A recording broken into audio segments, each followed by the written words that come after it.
So Niantic actually did it, which, let me give you a little context. Basically, they had a lot of pandemic-related bonuses that they threw into the game to make Pokemon Go more playable, more approachable, more play at home. And one of the biggest things is that they increased the Pokestop and gym ranges from 40 to 80. And a few weeks ago, they kind of backtracked on that, and it really made a lot of people upset. A lot of them claiming, like, this is not user-friendly, this is not helpful, like, why are y'all doing this? We understand a lot of the other bonuses, kind of backtracking and going back. But honestly, the pandemic's not over. What are they doing? Like, a lot of the ultra bonuses that we've unlocked after Pokemon Go Fest 2021, they were all kind of locked behind a paywall. Heracross was taken out of the wild. You could only try to shiny hunt for a Heracross in the raid system, making it so that you had to put more money into the game. And it was just, a lot of these things really didn't make sense. Like, and they completely skipped over Alola and went straight into Galar, which a lot of those shinies that they released are also locked behind a paywall. It was really crazy to see that Niantic actually listened to us. There was a lot of people kind of boycotting the game. A lot of Pokemon Go specific content creators even were kind of saying, let's boycott the game. They were voicing their opinion, and people like Trainer Tips and Zoe Two Dots, they were actually contacted by Niantic and asked, like, how can we improve the game? How can we make it better? How do we hear your voices? And one of the first things they did was to revert the distance between gyms and Pokestops back to 80, which is really cool. It was kind of, you know, like, they make so much money, they don't really have to do this, but they chose to.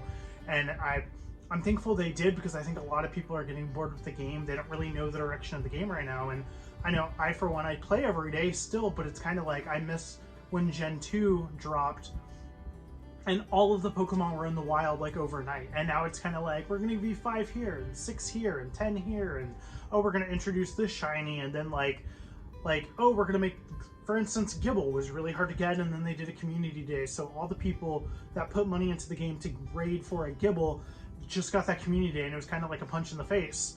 But I'm thankful that I got Gibble and that we had a Gibble community day, but I really wish they'd be more transparent about the game. Like, what are the actual shiny odds on eggs? Like, I'm thankful that they now show you like the rarity of hatches and things in eggs, but honestly, they really need to step it up in a lot of ways to be more user-friendly and to be more for the player.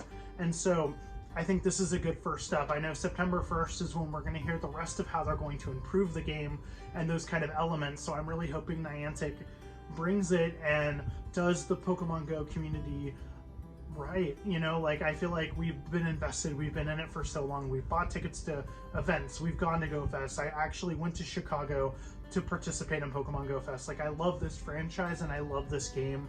I love the community and meeting people on the go. And when the pandemic finally ends, it'll be so nice to get back out in the wild and meet fellow trainers and people and talk to them and really bring that whole get out and go element back to Pokemon Go. I really hope that Niantic will bring more player-friendly ways for people that can't go out. You know, countries are going on lockdown again. A lot of stuff is happening with the new variants. Things are getting crazy again.